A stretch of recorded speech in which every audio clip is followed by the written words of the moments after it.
Hey guys and gals, hey, welcome to another short from Mobile's Vintage Garage. Well, today we have a 2011 Cadillac SRX all-wheel drive vehicle. Bought this from my mother-in-law about a month ago. It did have a known issue, and that's partly the reason why she sold it. It's because she just didn't trust it anymore, and that was the brakes. She was having some issues with the brakes. I've been driving it for about 3 weeks or so, and then one day driving home, I did notice that it was dragging. I could tell I just didn't have the power that it had before.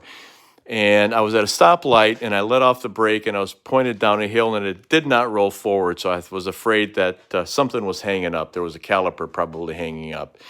And by the time I got home, had it on my driveway, I saw that the front right caliper was smoking, and the rotor had some some of those telltale blue spots from heat.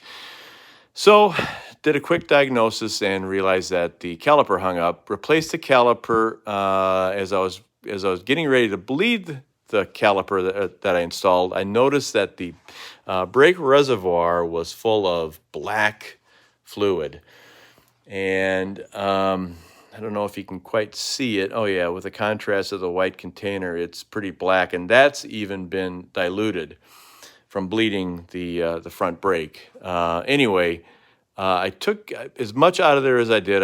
I pulled a vacuum on it and got rid of all the fluid inside the reservoir, and then bled it and carried on. Drove it for another couple of weeks, and then I noticed out of the blue I had some brake fade.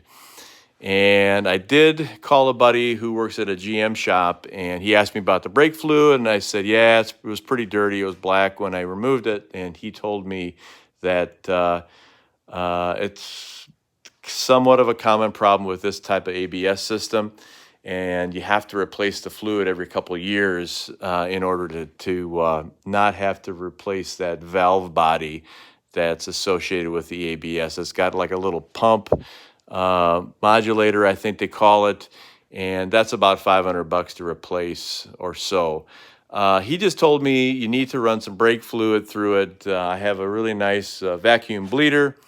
I think I've got almost a half a gallon through it. So I am pleased to say that the fade is starting to go away, but he did tell me that I have to run at least a gallon through this to get it cleaned up. Anyway, I'll keep you guys informed. Thanks and God bless.